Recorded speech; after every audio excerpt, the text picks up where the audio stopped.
Praise the lord. Praise the lord. Praise the lord. అదే ఆ మాట అంటారో లేదో. Praise the lord. ప్రేమగల దేవుడు మన ఆయుష్కాలాన్ని పెంచి మనలను ఆరోగ్యంగా ఉంచి నేటి దినాన దేవుని గురించిన సంగతులు వినడానికి ప్రభు అనుగ్రహించిన ఈ చక్కని అనుకూలత అవకాశాన్ని బట్టి మనం ప్రభును స్తుతించాలి. గత దాదాపు 2 సంవత్సరాలు ఈ సమావేశాలు పెట్టుకోవడానికి వీల్లేని పరిస్థితులు మనకు అందరికీ తెలుసు. కరోనా కష్టకాలంలో ఎక్కడా ఈ సువార్త చెప్పడానికి వీల్లేని పరిస్థితులు ఉన్నాయి. చాలామంది భయపడ్డారు, చాలామంది చనిపోయారు. బ్రతికి ఉన్న కొద్ది మందిలో మనం కూడా ఒకళ్ళగా ఉండడానికి దేవుడే సహాయం చేశాడు. ఏ మనుషుని జ్ఞానము, వైద్య శాస్త్రము, తెలివి, ఆహారము మనల్ని బ్రతికించలేదు. కానీ దేవుడు తన సంకల్పము చొప్పున మనం భూమి మీద ఇంకా ఉండాలని దేవుడు ఉద్దేశించాడు గనుక దేవుడు మనలను బ్రతికించాడు. కనుక ఈ రాత్రి వేళ ప్రభువైన యేసుక్రీస్తుని గురించిన ఈ సువార్త సభలో ఆయన ఏమై ఉన్నాడు, ఆయన మనం ఎందుకు తెలుసుకోవాలి, ఆయన లేకపోతే వచ్చే కష్టం ఏంటి అనే సంగతులు కొన్ని మనం ఆలోచన చేస్తాం. మూల వాక్యంగా మార్కు సువార్త 27వ అధ్యాయాన్ని మనం చూద్దాం. ఒక 5 వచనాలు చదువుకుందాం. మార్కు సువార్త 2వ అధ్యాయము మొదటి నుండి ఒక 5 వచనాలు నేను చదువుతాను. కొన్ని దినములైన పిమ్మట ఆయన మరలా కపెర్నహూములోనికి వచ్చెను. ఆయన ఇంట ఉన్నాడని వినవచ్చినప్పుడు అనేకులు కూడి వచ్చిరి గనుక వాకిటనైనను వారికి స్థలము లేకపోయెను. ఆయన వారికి వాక్యము బోధించుచుండగా కొందరు పక్షవాయువు గల ఒక వ్యక్తిని మనుషుని 4 చేత మోయించుకొని ఆయన యొద్దకు మనుషుని తీసుకొని వచ్చిరి. చాలామంది కూడి ఉన్నందున వాడు ఆయన యొద్దకు చేరలేక ఆయన ఉన్న చోటికి పైగా వారు ఆయన యొద్దకు ఇంటి కప్పు విప్పి సందు చేసి పక్షవాయువు గలవాన్ని పరుపుతోనే దింపిరి. యేసు వారి విశ్వాసము చూచి, నా కుమారుడా నీ పాపములు క్షమించబడి ఉన్నవని పక్షవాయువు గలవానితో చెప్పెను. దేవుడి మాటలు మన కొరకు దీవించునుగాక. ఆమేన్ చెప్పండి. ప్రియ దేవుని బిడ్డలారా, యేసుక్రీస్తుని గురించి ఎందుకు మనం తెలుసుకోవాలి అని అంటే, ప్రతి మనిషికి యేసుక్రీస్తు అవసరం. ఎందుకు what is the need of Jesus to every individual and human being అనేది మనం ఆలోచించాలి. ఆలోచించదగిన విషయం అది. యేసు ఎందుకు అవసరం? Why we need Jesus. యేసుక్రీస్తు మనకు ఎందుకు అవసరం అనే ప్రశ్న మన హృదయంలో ఉంచుకోవాలి. గ్రామస్తులు కూడా ఆలోచించాలి. మరి వీళ్ళు కూటాలు పెట్టి వాక్యాలు ఎవరెవరినో పిలిపించి వాక్యాలు చెప్పిస్తున్నారు అని అంటే ఏదో కారణం ఉండుంటుంది, మంచి కారణం అని గ్రామస్తులు కూడా ఆలోచించాలి. ఎందుకు ఎంతో ప్రయాసపడుతున్నా, వ్యతిరేకతలు వస్తున్నా, తిడుతున్నా, కొడుతున్నా, విసుక్కుంటున్నా, అసహించుకుంటున్నా, మాకు ఇదొద్దు, మాతో మాట్లాడొద్దు అంటున్నా, ఎందుకు ఈ కూటాలు పెట్టి మైకులు పెట్టి వాక్యం చెప్పిస్తున్నారు అని అంటే అది అందరికీ అర్థం కాకపోవచ్చు. బైబిల్ గ్రంథం స్పష్టంగా చెబుతుంది ఏంటంటే, తన అతిక్రమములకు పరిహారము నొందినవాడు, తన పాపమునకు ప్రాయశ్చిత్తము నొందినవాడు ధన్యుడు అని వ్రాయబడు. యేసుక్రీస్తు మానవ జీవితానికి ఎందుకు అవసరం అంటే, మనిషిని ధన్యుణ్ణి చేయడానికి, మనుషులను ధన్యులుగా మార్చటానికి, దీవించబడేవారుగా మనుషులను మార్చటానికి యేసు ప్రభు అవసరం. ఇప్పుడు చదివిన వాక్య భాగంలో యేసు ప్రభు ఎందుకు అవసరమో అక్కడ మనకు తెలుసుకుంటాం. అయితే కొన్ని వచనాలు విశ్వాసులైన వారు కూడా తెలుసుకోగలిగిన సంగతులు అనేకాలు ఇందులో ఉన్నాయి. కొన్ని దినములైన పమ్మట ఆయన మరలా కపెర్నహూములోనికి వచ్చెను. కపెర్నహూము అనే ఊరిలోకి ఇదివరకు వచ్చాడు, కానీ మరలా వచ్చాడు అని ప్రజలు తెలుసుకున్నారు. ఇదివరకు వచ్చాడు, వచ్చినప్పుడు ఏదో జరిగింది, గొప్ప కార్యాలు జరిగాయి, అనేక మంది బాగయ్యారు, ఆ విలువలేని జీవితాలకు విలువిచ్చుంటాడు, చాలామందిని తాకి ముట్టి బాగు చేసి ఉంటాడు ప్రభు. ఆ సంగతులు ఆ ఊరిలో ఉన్న వాళ్ళు విన్నారు. అబ్బాయి, ఇదివరకు మన ఊరికి వచ్చినటువంటి బోధకుడు ఆయన మరలా వచ్చాడు అని వాళ్ళకి తెలిసి ఆయన చూడడానికి విపరీతమైన జనం కపెర్నహూము అనే ఊరికి, ఆ ఊరిలో ఉన్న జనమందరూ కూడా యేసు ప్రభు ఉన్న చోటకి వచ్చారు. వస్తే ఆయన ఏం చేస్తున్నాడు అంటే వాక్యం బోధిస్తున్నాడు. యేసుక్రీస్తు వాక్యము బోధిస్తున్నాడు. ఆ మాట వ్రాయబడింది అక్కడ. ఆయన వారికి వాక్యము బోధించుచుండగా. ప్రియులారా, దేవుడు తనకంటే తన వాక్యమును గొప్ప చేశాడని వాక్యంలో చూస్తాం. 145వ కీర్తనలో ఐ థింక్ సో 149, 45లో మనం ఏం చూస్తామంటే, నీ నామం అంతటి కంటే నీవిచ్చిన వాక్యమును నీవు గొప్ప చేసి ఉన్నావు అని వ్రాయబడింది. మరలా చెప్తానమాట, నీ నామం అంతటి కంటే నీవిచ్చిన వాక్యమును నీవు గొప్ప చేసి ఉన్నావు అనే మాట చక్కని మాట. దేవుడే తన వాక్యాన్ని గొప్ప చేశాడు, తన మాటను గొప్ప చేశాడు.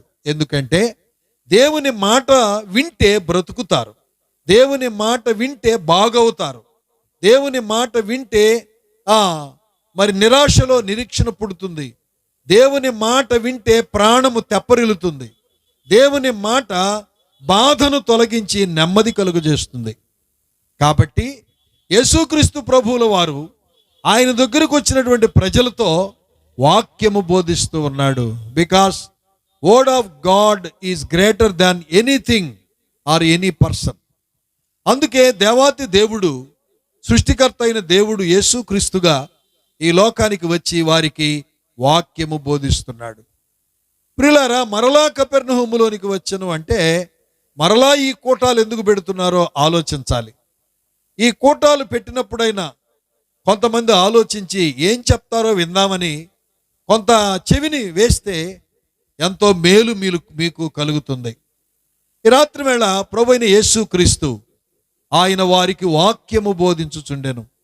బికాస్ ఎందుకంటే God's word is greater than anything in the world. లోకములో ఉన్న దేనికంటేనూ దేవుని మాట శ్రేష్టమైంది. ఎందుకంటే ఆయన మాట నమ్మదగినది, ఆయన మాట సున్నైనా పొల్లైనా తప్పిపోదు.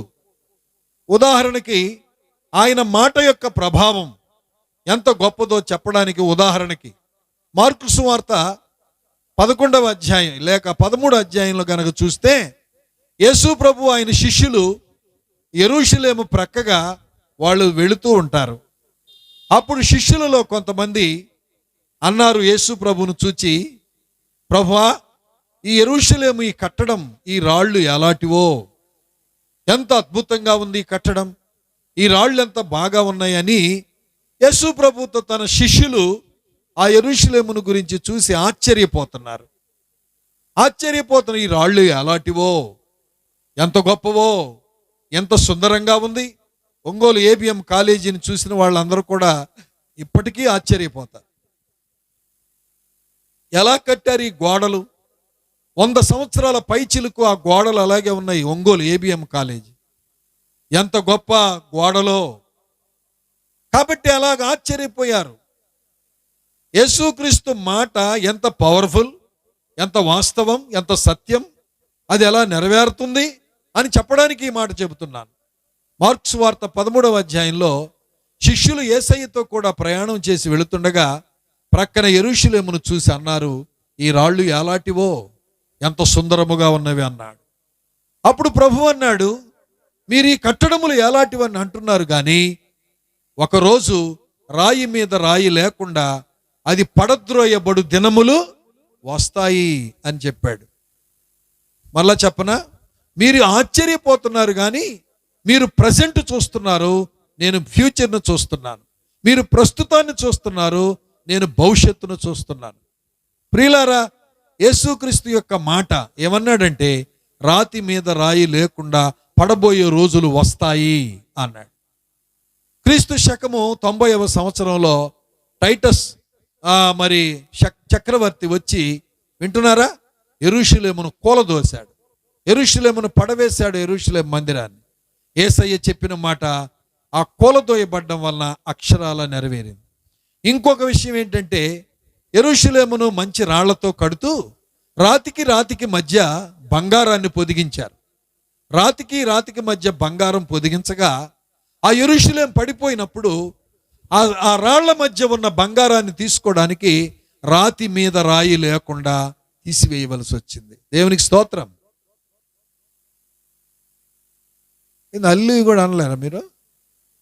దేవుని స్తోత్రం. ఇంతకుముందు ఏమైంది సౌండ్? దేవుని స్తోత్రం. యేసు ప్రభువు చెప్పిన మాట మీరే చెప్పండి. 90లో మహాచక్రవర్తి వచ్చాడు టైటస్, అది పడగొట్టాడు. వింటున్నారా? బంగారం ఒలుచుకోవడానికని ఏం చేశారుట? రాతి మీద రాయి లేకుండా. ప్రభు ఏం చెప్పాడు? ఈ కట్టడములు ఎలాంటివో అని మీరు అనుకుంటున్నారు, కానీ రాతి మీద రాయి లేకుండా పడద్రోయబడు దినములు వచ్చుచున్నవి అన్నాడు. ఆ మాట సున్నైన పొల్లైన తప్పిపోలేదు. దేవునికి స్తోత్రం. అందుకే యేసయ్య తన దగ్గరకు వచ్చిన వారికి ఏం బోధిస్తున్నాడు చెప్పండి? వాక్యము బోధించుచుండగా. అనండి, వాక్యము బోధించుచుండగా. బైబిల్ గ్రంథాన్ని నమ్మిన వారు ఎవరూ సిగ్గుపడలేదు, దెబ్బతినలేదు. బైబిల్ గ్రంథాన్ని చదివిన వాళ్ళు ఎవరు నష్టపోలేదు. బైబిల్ గ్రంథాన్ని పట్టుకున్న వాళ్ళు, దాని కొరకు బ్రతికే వాళ్ళు ఎంతో దీవించబడ్డారు. దేవుని వాక్యము అంటే అది బైబిల్ గ్రంథంలో ఉంటుంది. దేవుని మాట. Bible is nothing but word of God, God's word. దేవుని నోట నుండి అనేక మంది ప్రవక్తలు దేవుడు తన ఆత్మచేత వారిని నింపగా వారు వ్రాసినటువంటి దేవుని మాటలు ఈ బైబిల్ గ్రంథం. కనుక వాక్యమును బోధించుచుండగా అంటే వాక్యము చాలా అవసరం. పరిశుద్ధ బైబిల్ గ్రంథాన్ని చదవడం అవసరం. అది చదివితే సమాధానం, అది చదివితే నెమ్మది, అది చదివితే శక్తి, అది చదివితే బలం, అది చదివితే నిరీక్షణ వస్తుంది. చాలామంది ఆత్మహత్య చేసుకోవాలని అనుకుంటున్నప్పుడు బైబిల్ చదివి వాళ్ళు ఆత్మహత్య చేసుకోవటం మానివేశారు. చాలామంది మిద్ర మీద నుండి దూకి చచ్చిపోదాం అనుకున్నప్పుడు గిడియన్స్ అనే సంస్థ వాళ్ళు హాస్పిటల్లో, హోటల్లో బైబిళ్ళు పెడతారు. అటువంటి వాళ్ళు అదేదో దుమ్ము కట్టుకొని ఉన్న ఒక బైబిల్ చూసి చచ్చిపోదాం అనుకున్న వాళ్ళు స్త్రీలు, పురుషులు చాలామంది ఆ హోటల్లోనో హాస్పిటల్లోనో అప్పటికే గిడియన్స్ సంస్థ వారు పెట్టినటువంటి బైబిల్స్ ఉండగా వాటిని చూచి ఇదేంటో బ్లూ పుస్తకం ఉంది చదువుదామని అనుకుని ఆ బైబిల్ చదవగా కొంతమంది వ్యక్తులకి యోహాను సువార్త 14వ అధ్యాయం 27వ వచనములో ఉన్న మాట వాళ్ళు చదివి శాంతి లేక చచ్చిపోదాం అనుకున్న వాళ్ళు ఆ మాట చదివి బ్రతికించబడ్డారు. దేవునికి స్తోత్రం, దేవునికి స్తోత్రం. ఏముంది అక్కడ మాట అంటే, నా శాంతిని మీకు అనుగ్రహించుచున్నాను, లోకమిచ్చినట్టుగా కాదు అని ప్రభువు చెప్పిన మాట అక్కడ వ్రాయబడింది. శాంతి లేకే కదా అన్నీ ఉన్నాయి, కానీ అల్లుడి నోట్లో శని ఉందన్నట్టుగా అన్నీ ఉన్నాయి, కానీ ఆత్మలో శాంతి లేక చాలామంది చనిపోవాలనుకుంటున్నారు. ప్రియులారా, పొలం పుట్ర నగా నట్రా ఉండొచ్చు, వెండి బంగారాలు ఉండొచ్చు, ఆస్తిపాస్తులు ఉండొచ్చు, రియల్ ఎస్టేట్ ఉండొచ్చు, అపార్ట్మెంట్లు, డిపార్ట్మెంట్లు ఉండొచ్చు. ఎన్ని ఉన్నా ఆత్మలో నెమ్మది లేకపోతే ఏమైపోతారు? చనిపోదాం అనుకుంటారు. కోటీశ్వరులు సైతం ఈ రోజున చనిపోతే బాగుండు అనుకుంటున్నారు. వారికి నెమ్మది లేదు.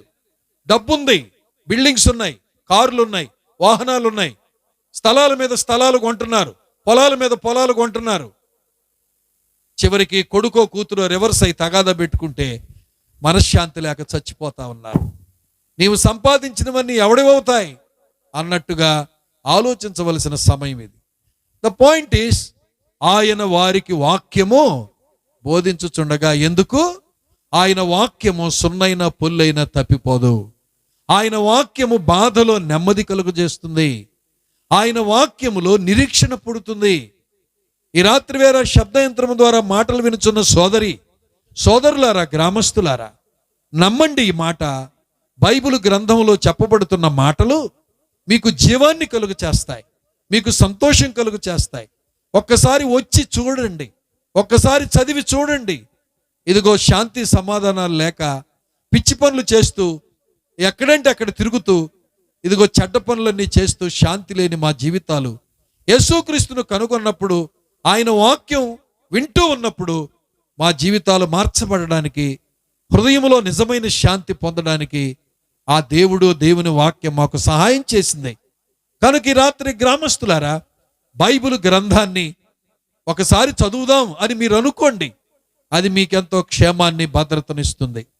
కాబట్టి నీ నామం అంతటి కంటే నీవిచ్చిన వాక్యమును నీవు గొప్ప చేసి ఉన్నావు. యేసుక్రీస్తు ప్రభువుల వారు ఆయన దగ్గరికి వచ్చినటువంటి వారితో ఏం చేస్తున్నాడు? ఫస్ట్ వాక్యము బోధించుచుండగా, వాక్యము వాక్యము వాక్యము. రెండవ మాట అందులో మనం చూస్తున్నాం, వాకిటనైనను స్థలము లేకపోయెను, ఆయన వారికి వాక్యము బోధించుచుండగా కొందరు పక్షవాయువు గల ఒక వ్యక్తిని తీసుకుని వచ్చిరి. ప్రియులారా, ఇక్కడ ఒక పక్షవాయువు కలిగిన వాడు అనే సమస్య ఉంది. ఇక్కడ ఈ పక్షవాయువు కలిగిన వాడు యేసు ప్రభు దగ్గరికి తీసుకొని రాబడ్డాడు. అప్పుడు అతడు బాగుపడ్డాడు. ఇందులో నేర్చుకోవాల్సిన ఒక పాఠం ఏమిటంటే, విశ్వాసులైన వారు సమస్యకు పరిష్కారం ఎక్కడ దొరుకుతుందో అక్కడికి నువ్వు మనుషులను తీసుకొని వెళ్ళాలి. కొందరు నలుగురు చేత మోయించుకొని పక్షవాయువు కలిగిన వారిని ప్రభు దగ్గరకి తీసుకొచ్చారు. వింటున్నారా జాగ్రత్తగా? కొందరు, ఆ ఊర్లో కొందరు, వాళ్ళకి ఐడియా వచ్చింది. ఏంటి ఐడియా? మొన్న మన ఊరు వచ్చిన ఆయన అద్భుతాలు చేశాడు, ఆయన ఇప్పుడు మరలా వచ్చాడంట కపెర్నహూములోకి, చాలా మందిని బాగు చేశాడంట కదా. అట్లయితే ఈ పక్షవాయువు కలిగిన వ్యక్తిని కూడా తీసుకొని వెళదామని అనుకుని కొందరికి ఆలోచన వస్తే, వినండి, నలుగురిని పట్టుకొని ఆ నలుగురి చేత మోయించుకొని ఆ పక్షవాయువు కలిగిన వ్యక్తిని ప్రభు దగ్గరికి తీసుకొచ్చారు.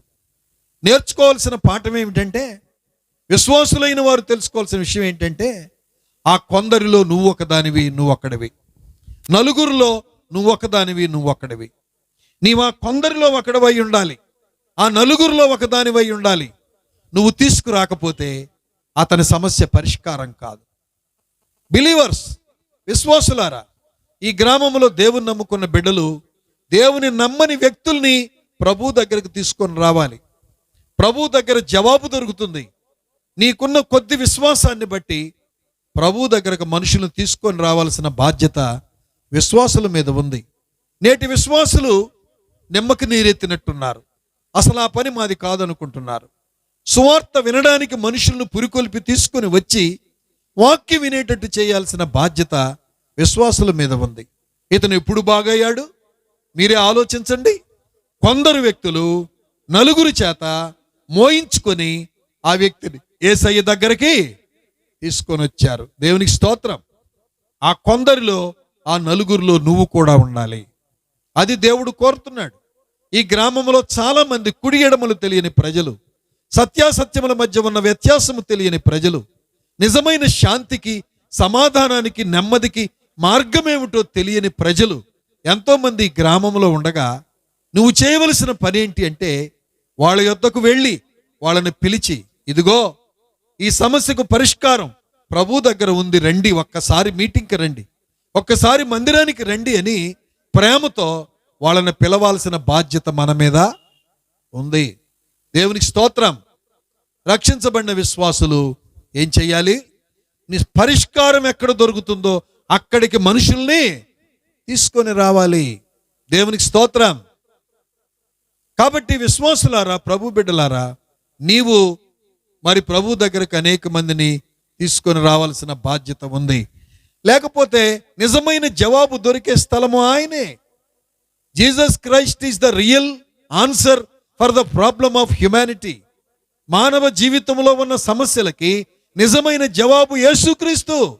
ఎట్లంటారా? ఇదిగో చరిత్రలో జరిగింది అదే. చరిత్రలో ఏం జరిగింది? నలుగురు వ్యక్తులు పక్షవాయువు కలిగిన వారిని యేసయ్య దగ్గరికి తీసుకొస్తే ఆయన బాగైపోయాడు. దేవునికి స్తోత్రం, దేవునికి స్తోత్రం. మొదటి మాట ఏంటి? ఆయన వారికి వాక్యము బోధించుచుండెను. రెండవ మాట ఏంటి? బాగులేని వారిని, సమస్యల్లో ఉన్న వారిని ఆయన దగ్గరికి తీసుకొని రావాల్సిన బాధ్యత మన మీద ఉంది. కాబట్టి ఎప్పుడైతే తీసుకొచ్చారో అప్పుడు సమస్యకు పరిష్కారం వచ్చింది. ప్రియులారా, దీనికి అనుబంధమైన మరో సంగతి చెప్పాలని అనుకుంటూ ఉన్నాను. రైట్, తర్వాత మనం మాట్లాడుకుందాం. దయచేసి చూడండి, మూడో విషయం ఏంటంటే, బాగు చేయడానికి తీసుకొస్తే వాళ్ళు చాలా తిప్పలు పడ్డారు. వాకిటినైనను స్థలము లేక ఆ ఇంటి కప్పు విప్పి సందు చేసి ఆ నలుగురు ఆ పక్షవాయువు కలిగిన వానిని యేసయ్య ఎదురుగా దించారు. యేసయ్య పైకి చూశాడు, వాళ్ళ విశ్వాసం కనపడింది. కిందకు చూశాడు, వాడి పాపం కనపడింది. పైకి చూశాడు, ఎంత విశ్వాసం లేకపోతే వీడు నా దగ్గరికి వ్యక్తిని తీసుకొచ్చారని ఆ దించిన వారు, ఆ మంచంతో తెచ్చినటువంటి వారి ముఖాల్లో విశ్వాసం కనబడింది యేసయ్యకు. దించబడిన వాడు ఉన్నాడే పడకలో, వాడి పాపం యేసు ప్రభు కనబడింది. వారి విశ్వాసము చూసి యేసు ప్రభు వారు అతనితో అంటున్నాడు, కుమారుడా, నీ పాపములు క్షమించబడి ఉన్నవి అన్నాడు. మూడో విషయం ఏంటంటే, ఇక్కడ జబ్బు తగ్గించక ముందు పాపము పోవాలి అనే ఉద్దేశం యేసు ప్రభు కలిగి ఉన్నాడు. ఎందుకంటే అతనుకున్న పక్షవాతానికి కారణము పాపమే. ఈ రోజున చాలా మంది కుటుంబాల్లో, వ్యక్తిగత జీవితాల్లో ఉన్న వ్యాధులకు, రోగాలకు కారణము, ఎక్కువ కారణం పాపమే. అందుచేత పక్షవాయువును బాగు చేయకుండా యేసుప్రభు ఏమన్నాడు? కుమారుడా, నీ పాపములు క్షమించబడి ఉన్నవి అన్నాడు. అంటే నీకున్న రోగం, నీకున్న వ్యాధి, నీకున్న జబ్బు, దానికి కారణము పాపం. పాపం అనే చేదు వేరు పోతే కాయలు, మంచి కాయలు కాస్తాయి అన్నట్టుగా పాపం అనే వేరు ముందు తీసేస్తున్నాడు. ఈనాడు సమాజం గమనించవలసిన విషయం అదే. మానవ జీవితంలో ఉన్న చాలా సమస్యలకు పాపమే కారణం. అందుకే 4 సంగతులు నేను ఎప్పుడైనా ఖచ్చితంగా చెప్తాను. పాపం వలన జబ్బులు, రోగాలు వస్తాయి. Sin brings sickness. పాపం వలన శ్రమ, వేదన కలుగుతుంది. Sin brings suffering. పాపం వలన అవమానం వస్తుంది. Sin brings shame. పాపం వలన మానవుడు దేవునికి దూరం అయిపోతాడు. Sin brings separation. సెపరేషన్ అంటే డెత్. దేవునికి మానవుడు దూరం అయిపోయి నిత్య నరకంలో ఉంటాడు. సిన్ అంటే పాపము, బ్రింగ్స్ అంటే తెస్తుంది, సిక్నెస్ అంటే జబ్బులు, రోగాలు. ఈ రోజున చాలా మంది, ఉదాహరణకి త్రాగుడు, వ్యభిచారం, ఈ పనులు ఉన్నాయి అనుకోండి, జోదం, ఇటువంటి పనులకు, వ్యసనాలకు బానిసలైపోయి వాళ్ళు లేనిపోయిన సమస్యలు తెచ్చుకుంటూ ఉన్నారు. అవన్నీ వివరించాల్సిన అవసరం లేదు. వ్యభిచారం చేశారనుకోండి, భార్య ఉండగా, భర్త ఉండగా, చేయకుండా పనులు చేస్తూ ఉన్నాడు అనుకోండి, భార్య భర్తను బెదిరించి, భర్త భార్యను బెదిరించి, తప్పు చేస్తూ వ్యభిచారం చేస్తూ ఉన్నారనుకోండి, ఎప్పుడో ఒకప్పుడు ఏదో ఒక జబ్బు వస్తుంది. తాగే అలవాటు ఉంది, ఎన్నిసార్లు చెప్పినా తాగుడు మానకుండా ఉన్నాడు అనుకోండి, సంవత్సరాలతో పాటు తాగుతూ ఉన్నాడు అనుకోండి, లివర్ దెబ్బతింటది. పొగాకు తాగేవాళ్ళు తాగుడు మానమని అంటే తగాదా పెట్టుకొని తాగుడు మానకుండా ఆ సిగరెట్ తాగుతూ, ఈ యొక్క మద్యపానం తాగుతూ, మందు తాగుతూ ఉండేటువంటి వాళ్ళు ఉన్నట్టుండి ఒకరోజు వారి గుండె దెబ్బతింటుంది, ఊపిరితిత్తులు దెబ్బతింటాయి, ఒకరోజు లివర్ దెబ్బతింటుంది. అంటే పాపము వలన వచ్చు జీతము మరణం. Sin bring sickness. పాపము జబ్బులు, రోగాలు తెచ్చిపెడుతుంది. జాగ్రత్త. అందుకు యేసుప్రభు అన్నాడు, బాబు, ముందు నీ పాపములు క్షమించబడాలి బాబు, అప్పుడే పక్షవాతం పోతుంది, సమస్య పోతుంది అని దేవుడు చెప్పాడు. ఈ శబ్ద యంత్రం ద్వారా దేవుని మాటలు వినుచున్న ఓ సోదరులారా, గ్రామస్తులారా, ఇదిగో నీ సమస్యకు, నీ జబ్బుకు, నీ రోగానికి నిజమైన పరిష్కారం దొరికే స్థలం యేసుక్రీస్తు. ఆయన యొద్దకు రా. ఎంతో మంది స్నేహితులు పిలిచుంటారు, టీవీలో వాక్యం ఏమని, మీటింగ్స్కి రమ్మని పిలిచే ఉంటారు. నువ్వు వస్తే మేలు పొందుతావు. కనుక ప్రియులారా, మూడో విషయం ఏంటంటే, పాపములు క్షమించబడకుండా రోగము పోదు అనే అర్థం వచ్చేటట్టుగా ప్రభు చెప్తున్నాడు. కుమారుడా, నీ పక్షవాతం తీసేయడం నాకు ప్రాబ్లం కాదు. నిన్ను బాగు చేయడం నాకు ప్రాబ్లం కాదు. కానీ నీకున్న రోగానికి, వ్యాధికి, జబ్బుకి కారణం ఏంటంటే నువ్వు చేసే పాపం. ఈ పాపము అనేటువంటి వేరు గనక తీసివేస్తే నువ్వు మంచివాడు అయిపోతావు, నువ్వు బాగైపోతావు అని అన్నాడు. కనుక ప్రియులారా, గ్రామస్తులారా, ఈ విషయాన్ని మీరు గమనించాలి. నీ జీవితంలో ఏ దోషము, ఏ పాపము చెయ్యకూడదు చేసి, వినకూడదు విని, పోకుండా స్థలానికి పోయి, చెప్పకుండా మాటలు చెప్పి, కూర్చోకుండా స్థలంలో కూర్చొని, తినకూడదు తిని, వినకూడదు విని, పెట్టుకోకుండా సంబంధాలు పెట్టుకొని ఇప్పటికే ఎన్నో సమస్యలు తెచ్చుకున్నావా? అయినా పర్వాలేదు.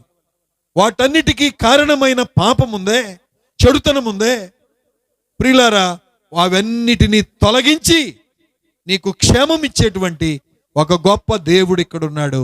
ఆయన ప్రభు అయిన యేసుక్రీస్తు. మంచి దేవుడు. మనమేమో బయటికి కనబడే జబ్బులు తగ్గిపోతే సరిపోతుంది అనుకుంటాం. కానీ డాక్టరు అసలు ఆ జబ్బుకు కారణం ఏంటో దానికి మందిస్తాడు. మానవ జీవితంలో చాలా సమస్యలు ఉన్నాయి. వాటన్ని సమస్యలకు కారణం పాపం. ప్రభు అంటున్నాడు, రూట్ కాజులోకి వెళ్ళిపోయి, కుమారుడా నీ పాపములు క్షమించబడి ఉన్నవి అని చెప్పాడు. వారి విశ్వాసము చూచి అనే మాట కూడా విశ్వాసులు గుర్తుపెట్టుకోవాలి. ఎంతో విశ్వాసముతో మనుషుల్ని దేవుని యొద్దకు తీసుకొని రావాలి. తర్వాత 4వ విషయం కనుక మనం చూస్తే అక్కడ ఒక చక్కని మాట. శాస్త్రుల్లో కొందరు అక్కడ కూర్చుండి ఉండిరి, ఇతడు ఇట్లెందుకు చెప్పుచున్నాడు, దేవదూషణ చేయుచున్నాడు కదా, దేవుడు అక్కడే తప్ప పాపములు క్షమించగలవాడు ఎవడని తమ హృదయములో ఆలోచించుకొనిరి. ఇక్కడ కొంతమంది విమర్శిస్తున్నారు యేసు ప్రభువుని. ఏంటి పాపాలు క్షమించమని చెప్తున్నావు? నువ్వేమన్నా దేవుడువా ఏంటి? ఎందుకు అలా మాట్లాడుతున్నావు అని యేసు ప్రభువును గద్దిస్తున్నారు. అనుకుంటున్నారు మనసులో, దేవదూషణ చేస్తున్నారు. ప్రభు ఆయనేంటి పాపాలు క్షమించేది?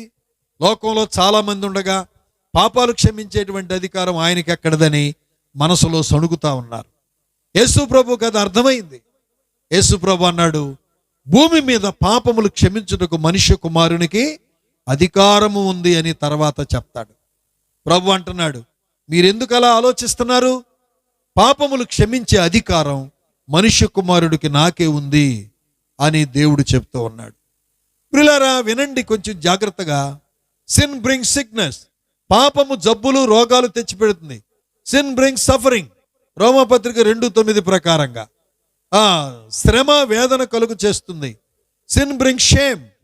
పాపం వలన అవమానం వస్తుంది. Sin brings separation. పాపము దేవునికి నిన్ను దూరం చేస్తుంది. Death means separation, means death means separation. Separation అంటే నువ్వు చనిపోయిన తర్వాత నీ ఆత్మ నరకానికి వెళుతుంది. దేవుని దగ్గర ఉండడానికి వీలు పడదు నువ్వు పాపములో ఉన్నంత కాలం. ఎంత మంచి దేవుడు ఈయన! శ్రమను కలుగు చేసే, వ్యాధిని కలుగు చేసే, అవమానం కలుగు చేసే, చివరికి నేను నరకానికి తీసుకొని పోయే ఆ పాపానికి పరిష్కారం కలుగు చేసే ఈ గొప్ప దేవుడు ఇక్కడ ఉన్నాడు. అందుకే ప్రభు అన్నాడు, ప్రభుని గురించి ఒక పాపులను రక్షించుటకు క్రీస్తు యేసు ఈ లోకమునకు వచ్చెను. ప్రియ తమ్ముడు, చెల్లి, గ్రామస్తులారా, నేను పాపిని కాదని అనుకోవడానికి వీల్లేదు.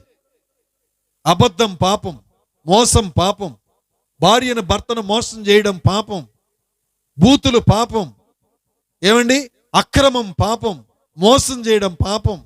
ఇవన్నీ పాపాలే. ఈ పాపాల్లో నువ్వు అలాగే ఉంటే పాపం వల్ల వచ్చు జీతము మరణం. నువ్వే నరకాన్ని, నష్టాన్ని, ఇంట్లో కష్టాన్ని కొని తెచ్చుకుంటావు. అవన్నీ ఎరిగిన దేవుడు, కుమారుడా, మొదట నీ పాపాలు క్షమించబడాలి అన్నాడు. తర్వాత పాపాలు క్షమించే అధికారం యేసు ప్రభువుకే ఉంది. ఎందుకు అని అంటే, గుడ్డివాడు గుడ్డివానికి త్రోవ చూపలేడు కదా, ఇద్దరు గుంటలో పడతారు. పాపిని రక్షించాలంటే పాపము లేనివాడు కావాలి. పాపము లేనివాడు ఎవరు ఈ ప్రపంచ చరిత్రలో? యేసుక్రీస్తు ఒక్కడే. ఎట్లా? ఆయన ఒక్కడే పాపము లేనివాడు ఎలా అవుతాడు అంటే, పురుష సాంగత్యము ఎరుగని కన్యక గర్భములో ఆత్మ ద్వారా ప్రవేశించి ఆత్మశక్తి ద్వారా ఒక వ్యక్తిగా ఆయన ఈ లోకానికి వచ్చాడు, ప్రభు అయిన యేసుక్రీస్తు. అందువలన ఆయనలో పాపము లేదు. పురుష సాంగత్యముతో సంబంధము లేకుండా దైవ శక్తి చేత మరియమ్మ గర్భము ధరించగా ఆ గర్భములో నుండి వచ్చిన శిశువు ప్రభు అయిన యేసుక్రీస్తు. అందువలన ఆయన జన్మలో పాపము లేదు, జీవితములో పాపము లేదు, వింటున్నారా? మరణములో పాపము లేదు, ఆయన రక్తములో పాపము లేదు. పాపము లేనివాడే పాపులను రక్షించగలడు. పాపము లేనివాడే పాపము నుండి విడిపించగలడు. పాపము లేనివాడు ఎవరంటే ప్రభు అయిన యేసుక్రీస్తు. పాపము పోవాలంటే పావన రక్తమే మార్గం. పావనుడెవరి ధరలో ప్రభు యేసుడేగాకెవరు. పాపము పోవాలంటే పావన రక్తమే మార్గం. పావనుడెవరి ధరలో ప్రభు యేసుడేగాకెవరు. ప్రభు యేసుడేగాకెవరు. సోదర సోదరి రావా, సత్య సువార్తను వినవా, సిలువే శరణని గనవా, శ్రీ యేసుని చేకొనవా, శ్రీ యేసుని చేకొనవా. సోదర సోదరి రావా.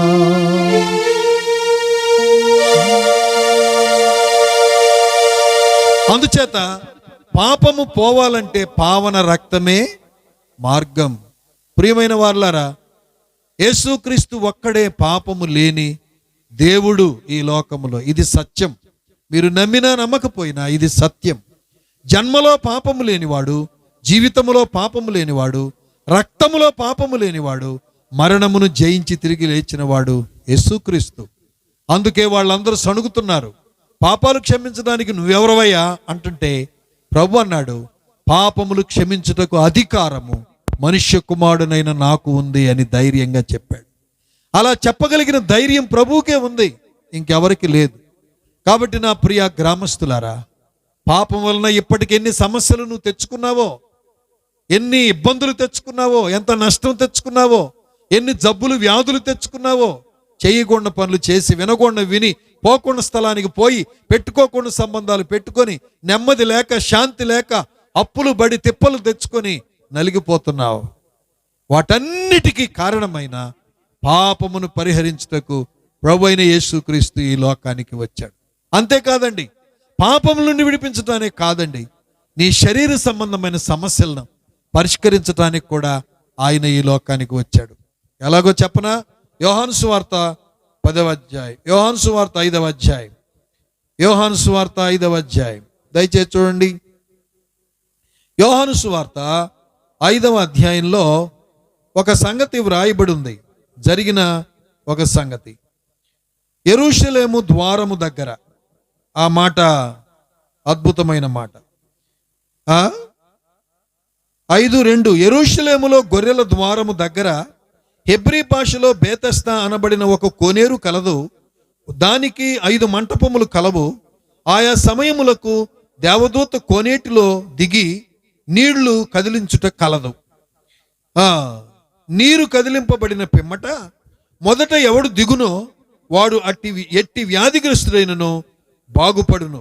గనుక మంటపములలో రోగులు, గుడ్డివారు, కుంటివారు, ఓచ కాలు చేతులు గలవారు గుంపులుగా పడి ఉండిరి. అక్కడ 38 ఏండ్ల నుండి వ్యాధి గల ఒక మనుష్యుడు ఉండెను. గమనించండి, నేనేమన్నానంటే, ముందు యేసుక్రీస్తు కేవలం పాపములు క్షమించి పరలోక రాజ్యానికి తీసుకువెళ్ళడానికే రాలేదు. అది ముఖ్యం, అది అవసరం. అది తెలుసుకోకపోతే నువ్వు అన్యాయం అయిపోతావు, నరకానికి వెళ్ళిపోతావు. Not only for giving sin, పాపములు క్షమించి పరలోకం చేర్చడానికే కాదు, పాపములను విడిపించి నీ జీవితం మార్చటమే కాదు, ఈ లోకములో జీవిస్తున్నప్పుడు సమస్యలకు పరిష్కారంగా ఉండడానికి కూడా ఆయన ఈ లోకానికి వచ్చాడు. ఇప్పుడు చదివిన వాక్యంలో 38 సంవత్సరాల నుంచి ఒక వ్యక్తి ఆ యెరూషలేము దగ్గర ఉన్న బేతెస్దా అనే కోనేరు దగ్గర పడి ఉన్నాడు.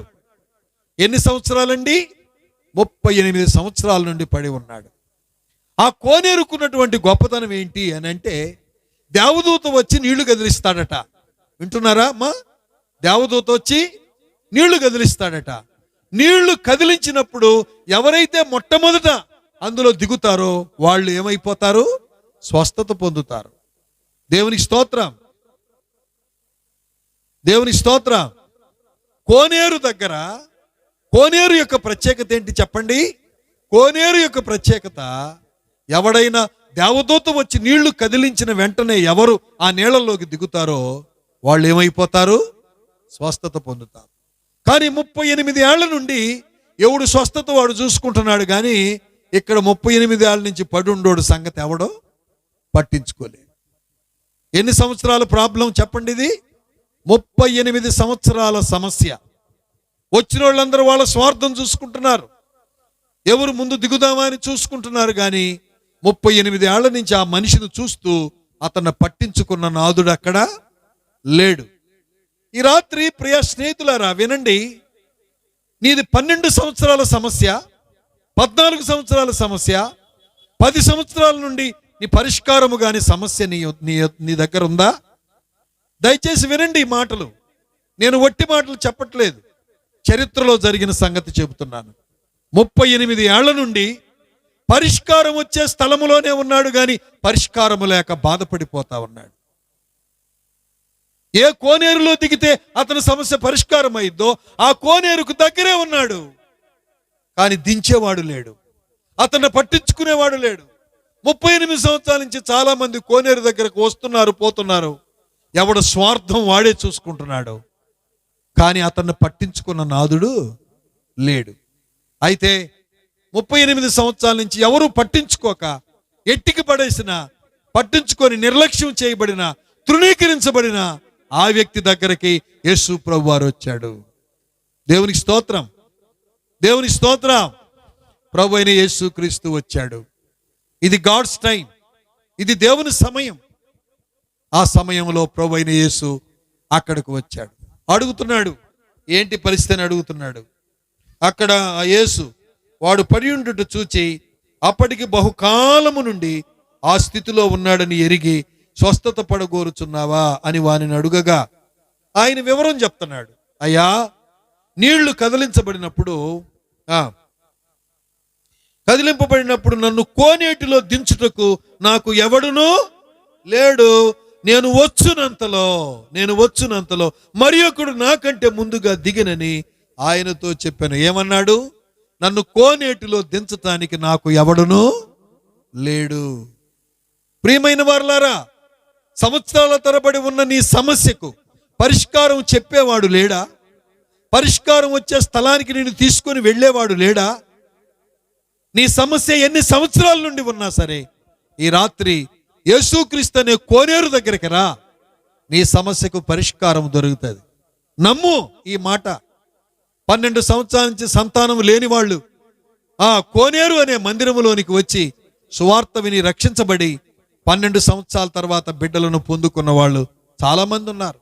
కొంతమంది గర్భస్రావం అయిపోయి, గర్భస్రావము కలిగి బిడ్డలు లేక అల్లాడిపోతూ ఉండగా 5-6 సంవత్సరాల తర్వాత దేవుడు 2 కుమారులను ఇచ్చినటువంటి మరి సంగతి ఆ ఏడుగుండ్లపాడు షాలేములో జరిగింది. అటువంటి ఎన్నో జరిగాయి. సంవత్సరాల తరబడి పరిష్కారం కాని సమస్యలు, వింటున్నారా, యేసు ప్రభు దగ్గర అవి పరిష్కారమైనాయి. ప్రియులారా, ఆ కోనేరు నేను ఇలా అనవచ్చు, యేసుక్రీస్తే ఆ కోనేరు. యేసుక్రీస్తు దగ్గరికి అనేక మంది నిన్ను తీసుకురాకపోవచ్చు, కానీ ఈ రాత్రి వేళ యేసుక్రీస్తు అనే కోనేరును నువ్వు తాకి చూస్తే చాలు, ఆయన నీ సమస్యను పరిష్కరిస్తాడు. ప్రియా దేవుని బిడ్డలారా, సమస్య ఎన్ని సంవత్సరాల నుంచి ఉంది? 38 ఏళ్ల నుండి. ఈ శబ్దంతో ద్వారా మాటలు వినుచున్న నీకు అప్పుల సమస్య ఉండుండొచ్చు, పెళ్లి సమస్య ఉండుండొచ్చు, లేకపోతే ఎన్నో భారాలు నీ కుటుంబంలో ఉండుండొచ్చు, వ్యాధే కాకపోవచ్చు. అయితే నీ సమస్య వయస్సు ఎంత కాలమైనా కావచ్చు, కానీ యేసు ప్రభు దగ్గరకు వస్తే ఆ సమస్య నీకు పరిష్కారం అవుతుంది. లోకంలో ఉన్న వాళ్ళందరూ స్వార్థం చూసుకునే వాళ్ళే. లోకంలో ఎవరు చూసినా స్వార్థం, వాళ్ళ స్వార్థం చూసుకుంటారు. కానీ యేసు ప్రభు వారు ఆ పడి ఉన్న వ్యక్తి మీద జాలిపడి కనికరపడి అతన్ని బాగు చేశాడు. దేవునికి స్తోత్రం. యేసు ప్రభువుకి నేను పెట్టుకున్న పేరు ఏంటంటే లక్ష్యముంచే దేవుడు అనండి. ఆ మాట లక్ష్యముంచే దేవుడు, పట్టించుకునే దేవుడు. ఎవరూ పట్టించుకోకపోయినా పట్టించుకొని పలకరించే దేవుడు. ఈ మీటింగ్ ద్వారా దేవుడు నిన్ను పలకరిస్తున్నాడు. ఈ మీటింగ్ ద్వారా దేవుడు నిన్ను పట్టించుకుంటున్నాడు.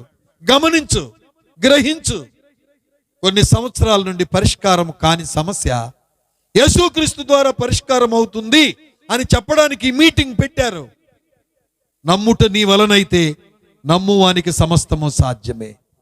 నీవు నమ్మిన యెడల దేవుని మహిమను నువ్వు చూస్తావు. ప్రభు చెప్పాడు, నమ్ముట నీ వలనైతే, నన్ను నమ్ముట నీ వలనైతే నమ్మువానికి సమస్తము సాధ్యం చెప్తున్నాడు. ప్రభు చెప్తున్నాడు. ఆయన అంటున్నాడు, నిస్సహాయతతో మాట్లాడుతున్నాడు, అయ్యా నన్ను దించుటకు ఎవడో లేడు. ఈ రాత్రి వేళ నీ సమస్య పరిష్కారం విషయంలో పట్టించుకొని వాళ్ళు చాలా మంది ఉండుండొచ్చు. వాడు చావు వాడు చస్తాళ్లే మనకెందుకు అనుకునే వాళ్ళు నీ చుట్టూ ఉండుండొచ్చు. కానీ నీ సమస్య మీద దృష్టి పెట్టి నిన్ను పలకరించి నిన్ను బాగు చేయగలిగిన వాడు ప్రభు అయిన యేసుక్రీస్తు. దేవునికి స్తోత్రం, దేవునికి స్తోత్రం. 38 ఏళ్ల సమస్య యేసయ్య కలవగానే అది మటుమాయమైపోయింది. ప్రియులారా, కోనేరు అనే యేసు యొద్దకు, కోనేరు అనే మీటింగుల దగ్గరికి చాలా మంది తీసుకొని రాని వాళ్ళు ఉన్నారా? పరిష్కారం దొరికే స్థలం ప్రక్కనే ఉన్నాడు కానీ అతడు పరిష్కారం పొందలేకపోయాడు. దించుటకు తనకు ఎవరు లేరు. ఇంకొక పాఠం ఏంటంటే, చాలా మంది వాక్యం వింటూనే ప్రభువైన యేసుక్రీస్తు ఎంత గొప్పవాడో తెలుస్తూ కూడా కేవలం నమ్మనందున, ఆయన్ను అంగీకరించనందున సంవత్సరాల తరబడి అలాగే సమస్యల్లో ఉన్నారు. ప్రియులారా, నువ్వు ఈ సువార్త ప్రకటించేటప్పుడు నువ్వు నమ్మితే నువ్వు మేలు పొందుతావు. కానీ ఎన్ని సంవత్సరాలను గురించి బోధిస్తున్నా, ఎన్ని సంవత్సరాల నుండి నీకు వివరంగా చెబుతున్నా, నువ్వు నమ్మకపోతే నువ్వు పరిష్కారం పొందలేవు. అద్భుతమైన మాట. స్వస్థపడగోరుచున్నావా? అవునయ్యా. నన్ను దించేవాళ్ళు లేరంటే యేసుప్రభు అన్నాడు, లేచి దిగ్గున నడు, నీవు లేచి నీ పరిపెత్తుకొని నడుమని వానితో చెప్పగా వెంటనే వాడు స్వస్థత పొంది తన పరిపెత్తుకొని నడిచెను. దేవునికి స్తోత్రం.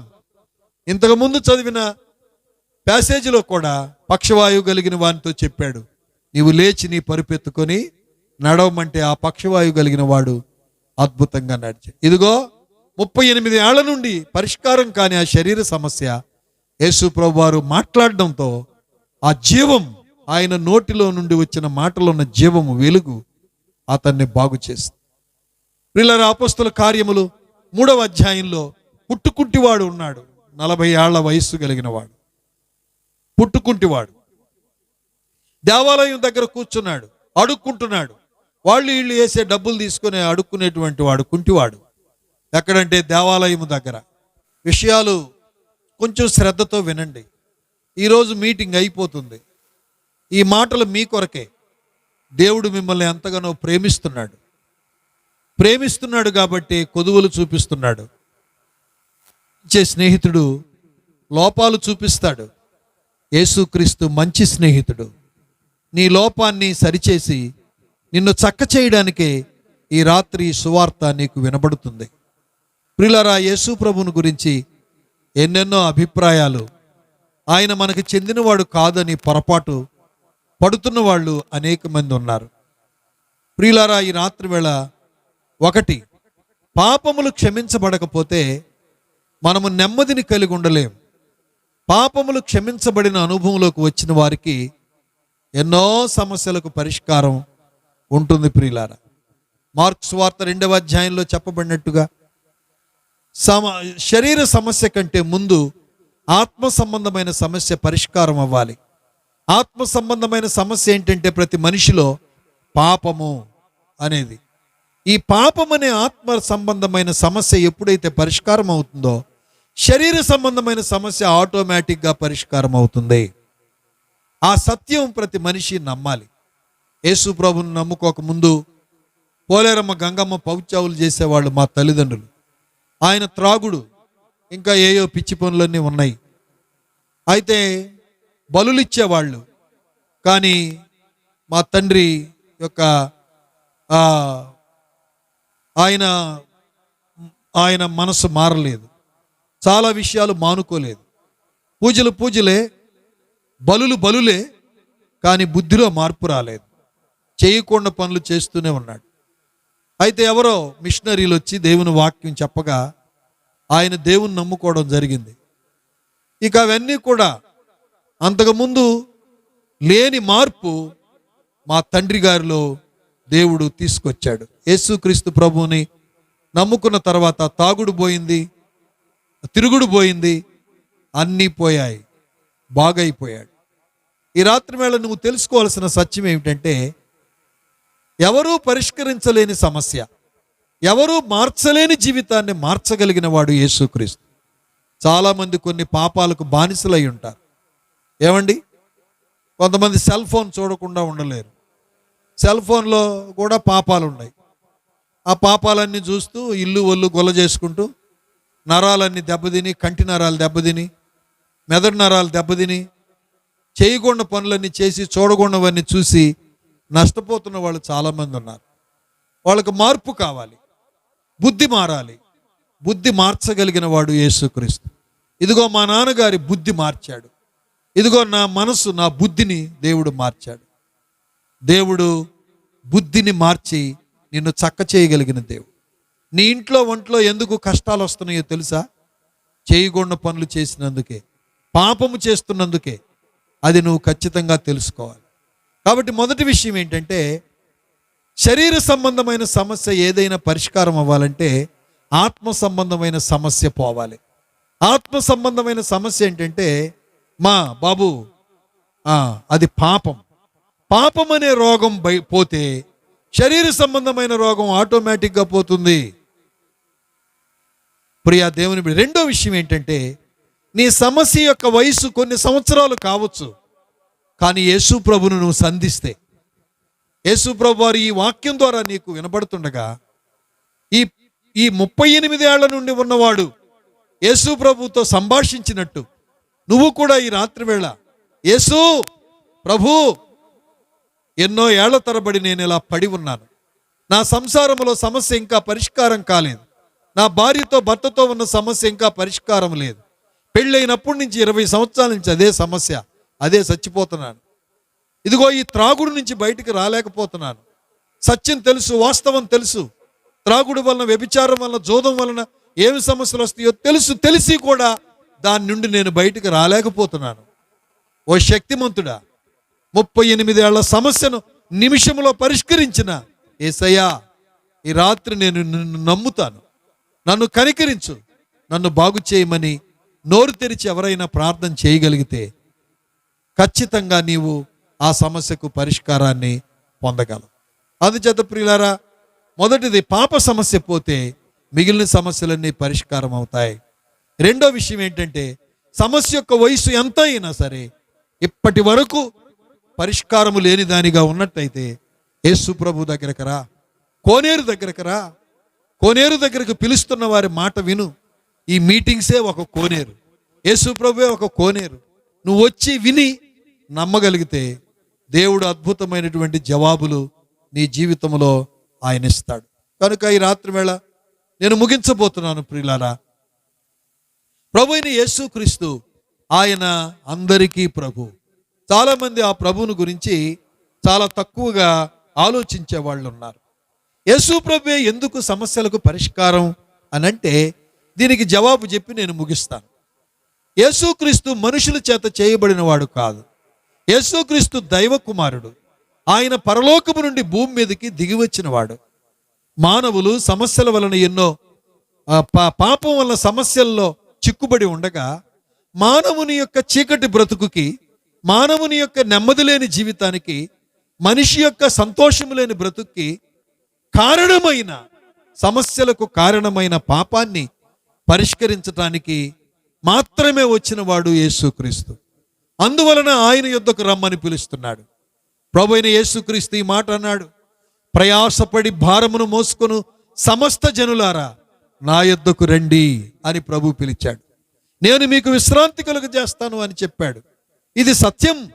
ఇక్కడ కూర్చున్న చాలా మందికి విశ్రాంతి లేక, నెమ్మది లేక, పిచ్చి పనులు చేస్తూ బ్రతికిన వాళ్లే ఈరోజు ప్రభువైన యేసుక్రీస్తు పిలుపును విని లోబడి ఈ రోజున విశ్రాంతిని, నెమ్మదిని, ప్రాణములో ఎంతో నెమ్మదిని అనుభవిస్తున్నారు.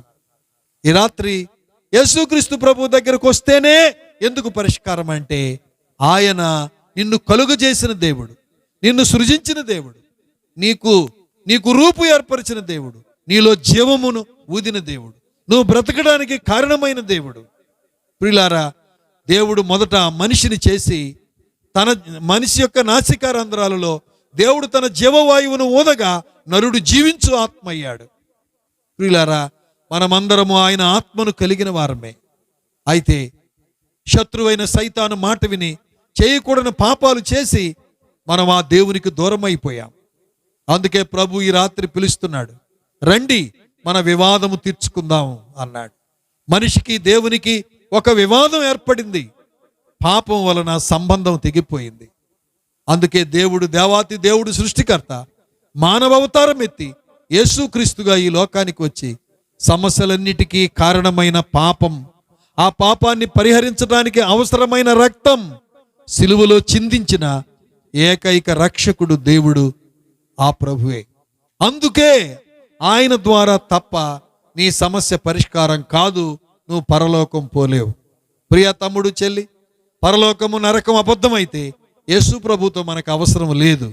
పరలోకము నరకము సత్యం గనుక నువ్వు నరకానికి వెళ్లకుండా పరలోకం వెళ్ళాలి అంటే వినండి జాగ్రత్తగా, పరలోకము నుండి దిగివచ్చి పాపులమైన మన కొరకు పవిత్రమైన రక్తమును చిందించి మరణించి మరణాన్ని జయించి తిరిగి లేచిన యేసుక్రీస్తునందు నువ్వు విశ్వాసం ఉంచితే నీవు పరలోకం వెళతావు, లేకపోతే నరకానికి వెళతావు.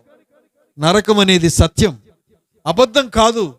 కూలివాడు కూలి పని చేస్తే జీతం రావడం ఎంత న్యాయమో, దొంగతనం చేస్తే జైలుకు పోవడం ఎంత న్యాయమో, అమ్మాయి అబ్బాయి తప్పు చేస్తే శిక్షించబడ్డం ఎంత న్యాయమో, సోదరులారా, మానవులమైన మనం పాపం చేస్తున్నాం గనుక మనకు కూడా శిక్ష రావడం అంతే న్యాయం. ఆ శిక్ష పేరే నరకం. ఇది అబద్ధం కాదు. నరకం అనేది సత్యం గనుకనే ఆ నరకము నుండి నిన్ను విడిపించటానికి యేసుక్రీస్తు ఈ లోకానికి వచ్చాడు. ఆయనే ఎందుకు నరకము నుండి తప్పించగలడంటే, పాపాన్ని, నరకానికి కారణమైన పాపం, ఆ పాపానికి అవసరమైన పరిహారం కొరకు రక్తము చిందించిన వాడు ఆయనే గనుక ఆయన ద్వారా తప్ప పాపము పరిహరించబడ్డానికి మరి వేరే మార్గం లేదు. ప్రియులారా, ఒక ఆయన అన్నాడు, అసలు యేసుక్రీస్తు నిజంగా దేవుడైతే ఈ లక్షణాలు ఉండాలి అని చెప్పాడు. యేసుక్రీస్తు నిజంగా ఆయన మానవుడుగా భూమి మీద దేవుడు మానవుడుగా భూమి మీద జన్మించి ఉండుంటే అతనికి ఈ లక్షణాలు ఉండాలి అని చెప్పాడు. కొంతమంది ప్రవక్తలు, కొంతమంది గొప్ప గొప్ప వ్యక్తులు కొన్ని నియమాలు, కొన్ని కొలతలు పెట్టారు. అదేంటంటే, దేవుడు మానవుడు అయి ఉండుంటే అతడు అసాధారణమైన జన్మ కలిగిన వాడై ఉండాలి. అంటే మామూలుగా మనం స్త్రీ పురుష సాంగత్యం వల్ల పుట్టినట్టు కాకుండా అసాధారణంగా జన్మించి ఉండాలి అన్నాడు. నిజమే, యేసుక్రీస్తు జన్మ అసాధారణమైన జన్మ. ఎలాగా? పురుష సాంగత్యము లేకుండా పరిశుద్ధాత్మ, దేవుని ఆత్మశక్తి మరియమ్మను కమ్మగా మరియమ్మ గర్భములో శిశువు ఏర్పడి ఆయన బయటకు వచ్చాడు. ఆయనే ప్రభు అయిన యేసుక్రీస్తు. అసాధారణమైన జన్మ కలిగిన వాడై ఉండాలి దేవుడు మానవుడైతే అన్నాడా? అది ఖచ్చితంగా ఎక్కడ నెరవేరిందంటే యేసు ప్రభువులోనే నెరవేరింది. రెండోది, దేవుడు మానవుడైతే భూమి మీద అద్భుత కార్యాలు, ఆశ్చర్య కార్యాలు, మనిషి జ్ఞానానికి మించిన కార్యాలు చెయ్యాలి అని అన్నాడు అతను, ఆ కొలతలు పెట్టిన అతను. నిజమే, యేసుక్రీస్తు ప్రభు వారు ఈ లోకంలో ఉన్నప్పుడు, వినండి, ఆ యేసుక్రీస్తు ప్రభు ఈ లోకంలో ఉన్నప్పుడు ఆయన చేసిన ఆశ్చర్య కార్యాలు ఇంత అంతా కాదు. నీళ్ల మీద నడిచాడు. దేని మీద? నీళ్ల మీద నడిచిన వాడు ప్రభు అయిన యేసుక్రీస్తు. యేసు ప్రభు వారు నీళ్ల మీద నడిచిన నది దగ్గరికంట, సముద్రం దగ్గరికి సైంటిస్టులు వెళ్ళి ఆయన నీళ్ల మీద ఎలా నడుస్తాడు, ఆయన మనలాంటి మనిషే కదా అని ఆ నీళ్లని, రాళ్ళని అన్నిటినీ పరీక్ష చేశారంట. వాళ్ళు పరీక్ష చేసిన వాళ్ళు, పరిశోధించిన సైంటిస్టులు ఏమన్నారంటే, ఇది ఒక సుప్రీం పవర్. ఆయన నీళ్ళల్లో కానీ రాళ్ళల్లో కానీ ఏ శక్తి లేదు. యేసు ప్రభు నీళ్ల మీద నడవడం అనేది అసాధారణమైన ఆశ్చర్యమైన సంగతిని సైంటిస్టులు ఒప్పుకున్నారు. ప్రియులారా వినండి జాగ్రత్తగా. దేవుడు మానవుడై ఉండుంటే, ఆయన యేసుక్రీస్తు అయ్యుండే, ఆయన అసాధారణమైన జన్మ కలిగిన వాడై ఉండాలి. మొదటి సూచన. రెండవదిగా ఎవరూ చెయ్యని అద్భుతాలు చేసిన వాడై ఉండాలి. చేశాడా లేదా? నీళ్ల మీద నడిచాడు ప్రభువైన యేసుక్రీస్తు. మూడో విషయం అనుకున్నారు వాళ్ళు, ఎవరు ఎన్నడూ తీర్చని తీర్పులు తీర్చిన వాడై ఉండాలి. దేవుడు మానవుడైతే, ఆయన యేసుక్రీస్తు అయితే ఎవరు ఎన్నడూ తీర్చని తీర్పులు తీర్చిన వాడై ఉండాలి అన్నాడు. ఒక సంగతి చెప్పనా? యేసుక్రీస్తు ప్రభు వారి లోకంలో ఉన్నప్పుడు ఒక స్త్రీని రాళ్లతో కొట్టుకుంటూ తీసుకొని వచ్చారు. వినండి, ఒక స్త్రీని, వ్యభిచారం చేస్తున్న స్త్రీని పట్టుకొని రాళ్లతో కొట్టుకుంటూ తీసుకొచ్చారు. అట్లాంటి సిస్టమ్ మన దేశంలో కూడా ఉంటే ఈ పాటికి కొంచెం వ్యభిచార పాపం ఆగిపోయేదేమో. ఇప్పుడు అందరూ ఎవరిని వాళ్ళు మోసం చేసుకోను, వ్యభిచారం ఎక్కువైపోయింది కదా. వ్యభిచారం అనే పాపం వ్యాపారం అయిపోయింది కదా. ఇప్పుడు జనం టీవీల్లో అయ్యే కదా మనం చూస్తుంది. కానీ మన దేశానికి ఆ నియమం కనుకుంటే కొంతన్న వ్యభిచారం తగ్గేది. ముస్లిం కంట్రీస్లో కానీ కొన్ని దేశాల్లో ఇంకా పాపము చేసిన స్త్రీని రాళ్లతో కొట్టి చంపే అది ఉంది, ఇంకా ఉంది కొన్ని కంట్రీస్లో. అటువంటి భయం మనకున్నా కొంతవరకు బాగుపడేవాళ్ళు. మనం ఎవడు తప్పు చేస్తున్నా పట్టించుకునేది లేదు, చెప్పేది లేదు. చెబితే నన్నేమంటారో, మా ఇంటికి రారేమోనని చెప్పేవాడు కూడా లేడు. ఇప్పుడు జనానికి తప్పు చేస్తుంటే ఖండించేవాడు కూడా లేడు. సందర్భం వచ్చిందని చెప్తున్నాను లేండి, మీరేమనుకోబాకండి. అయితే ఇక్కడ విషయం ఏంటంటే, దేవుడు మానవుడు అయ్యుంటే, ఆయన యేసుక్రీస్తు అయ్యుంటే ఎవరు ఎన్నడూ తీర్చని తీర్పులు తీర్చిన వాడై ఉండాలి. పాపాత్మురాలైన స్త్రీని రాళ్లతో కొట్టుకుంటా తీసుకొని వస్తే, బోధకుడా, మన చట్టం ప్రకారం, మన ధర్మశాస్త్ర ప్రకారం, మన యోధా సాంప్రదాయ ప్రకారం పాపము చేసిన స్త్రీని రాళ్లతో కొట్టి చంపాలి కదా, నువ్వేం చెప్తావు బోధకుడా అని యేసు ప్రభుని శోధిస్తూ వాళ్ళందరూ అడిగారు. యేసు ప్రభు వారు తలంచుకొని ఏదో రాస్తూ ఉన్నాడు. అప్పుడు ప్రభు తలెత్తి కాసేపు వాళ్ళు శోధించిన తర్వాత కొద్దిసేపు అలా తల ఉంచుకొని తర్వాత తలెత్తి అన్నాడు, వినండి జాగ్రత్తగా, మీలో పాపము లేని వాడు ఎవడో మొట్టమొదట రాయి వేయండి అన్నాడు. దేవునికి స్తోత్రం, దేవునికి స్తోత్రం.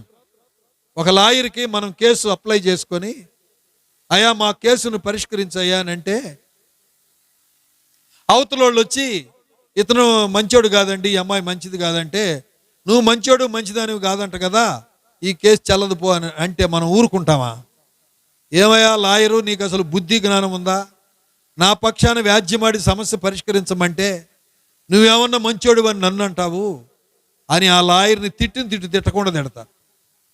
కానీ యేసు ప్రభు దగ్గరకు వస్తే ఆశ్చర్యమైన తీర్పు తీర్చాడు. ఏంటా తీర్పు? మీలో పాపము లేని వాడు ఎవడో మొట్టమొదట రాయి వేయండి అన్నాడు. ప్రపంచంలో ఎవరు ఎన్నడూ తీర్చని తీర్పు తీర్చిన వాడు ప్రభు అయిన యేసుక్రీస్తు. దేవునికి స్తోత్రం. నేనేం చెప్తున్నాను చివరి అంశంలో, దేవుడు మానవుడైతే, ఆయన ఆ మానవుడు యేసుక్రీస్తే అయ్యుంటే ఆయన అసాధారణమైన జన్మ కలిగి ఉండాలి. ఎవరు ఎన్నడూ చేయని అద్భుతాలు చేసిన వాడై ఉండాలి. అవన్నీ స్పష్టంగా యేసు ప్రభువులో నెరవేరాయి. ఎవరు తీర్చని తీర్పులు తీర్చిన వాడై ఉండాలి. లోకములో ఎవరు తీర్చని తీర్పు యేసు ప్రభు చేశాడు. ఏంటది? అమ్మా, ఎవరును నీకు శిక్ష విధించలేదా? నేను కూడా నీకు శిక్ష విధించను, నీవు నెమ్మది గలదానవై వెళ్ళమని చెప్పాడు. వాళ్ళందరితో చెప్తున్నాడు, మీలో పాపము లేని వాడెవడో వాడు మొట్టమొదట రాయి వేయండి అన్నాడు. ఎప్పుడన్నా విన్నారా? ఎక్కడన్నా విన్నారా? సమస్య పరిష్కరించండి అని లాయర్కి అప్పగిస్తే, మీలో నువ్వేమన్నా మంచోడువా అని లాయర్ అంటాడా మనల్ని? ఒకవేళ అంటే అతన్ని పిచ్చోడు అంటారు. కానీ యేసు ప్రభు ఒక్కడే మనుషుల యొక్క పాపాన్ని బయటికి తీసుకురాగలిగిన వాడు, ఆ పాపానికి పరిష్కారం ఇవ్వగలిగిన వాడు యేసయ్య ఒక్కడే. ఆ రోజు ఆ మాట అన్నప్పుడు రాళ్ళు పట్టుకున్న వాళ్ళందరూ రాళ్ళు అక్కడ పడేసి ఎవరి ఇంటికి వాళ్ళు వెళ్ళిపోయారు. అయ్యో పలాని చోట పలాని మరి నేను పాపం చేశానే, నాకు అర్హత లేదు రాయి వేయడానికని తమ తప్పు తాము తెలుసుకొని యేసు ప్రభు మాట్లాడిన మాట నరాల్లోకి వెళ్ళిపోయి వాళ్ళ పాపాలన్నీ బయట పెట్టగా వాళ్ళు రాళ్ళన్నీ అక్కడ పడేసి వెళ్ళిపోయారు. ప్రభు అన్నాడు, అమ్మా నేను కూడా నీకు శిక్ష విధించను అన్నాడు. దేవునికి స్తోత్రం, దేవుని స్తోత్రం. నాలుగో విషయం ఏంటంటే, దేవుడు మానవుడై ఉంటే, భూమి మీద మానవుడుగా దిగి వచ్చి ఉంటే ఆయన మరణమును జయించిన వాడై ఉండాలి అని చెప్పాడు. నాలుగో విషయం ఏంటి? అతడు మరణాన్ని జయించిన వాడై ఉండాలి. అవును, యావత్ ప్రపంచ చరిత్రలో మరణాన్ని జయించి తిరిగి లేచిన వాడు యేసుక్రీస్తు ఒక్కడే. నేను ఒక మాట అడగనా? మరణాన్ని జయించిన వాడే మరణము నుండి తప్పించగలడు. అవునా? చనిపోయి లేవని వారు, వినండి దయచేసి, ఒక్క సత్యమన్నా తెలుసుకోండి. చనిపోయి ఇక ఎన్నడూ లేవని వారు, లేచినా చనిపోయిన వాళ్ళు నిన్ను మరణము నుండి విడిపించగలరా? నరకము నుండి తప్పించగలరా? కానీ ఎవరు తప్పించగలరు మరణము నుండి? ఎవరు తప్పించగలరు నరకము నుండి? ఎవరు చనిపోయిన తర్వాత మోక్షానికి ఎవరు నిన్ను తీసుకొని వెళ్ళగలరు అంటే, మరణమును జయించి తిరిగి లేచిన వాడే తీసుకొని వెళ్ళగలడు.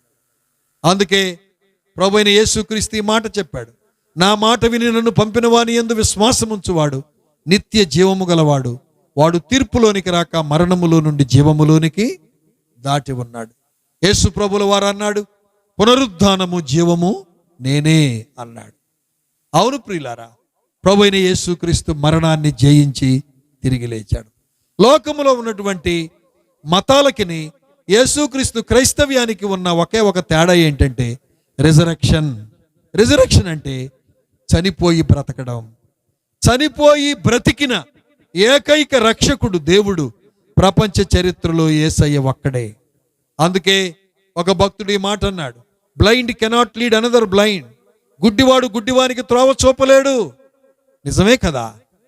నిజమా కాదా? అది గుడ్డివాడు మరో గుడ్డివానికి త్రోవ చూపగలడా? లేదు కదా. అలాగే పరిశుద్ధుడైన వాడే పాపిని రక్షించగలడు. మరణాన్ని జయించిన వాడే రేపు నీకు రాబోయే నరకము ఆ నుండి తప్పించగలడు. ఎవరు? ప్రపంచ చరిత్రలో మరణమును జయించి తిరిగి లేచిన వాడు యేసుక్రీస్తు ఒక్కడే. అందుచేత ప్రియులారా, ఒక శ్లోకం ఇలా వ్రాయబడి ఉంది, మీకు తెలుసు, గుర్తు చేస్తాను నేను.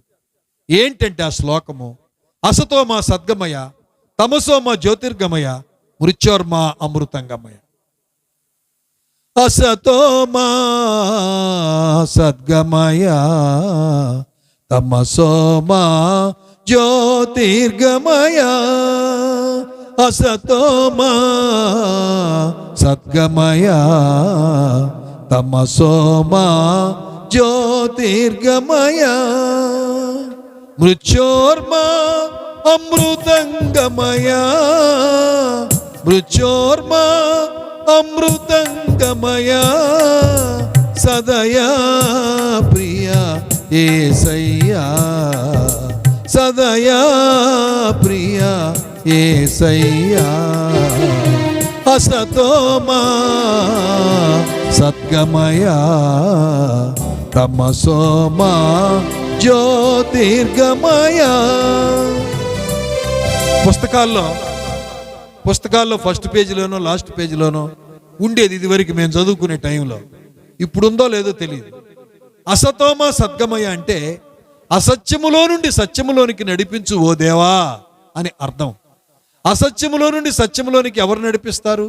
సత్యమై ఉన్నవాడే కదా. యేసుక్రీస్తు ఒక్కడే చెప్పిన మాట ఏంటంటే, నేనే మార్గము, నేనే సత్యము, నేనే జీవము అని చెప్పాడు.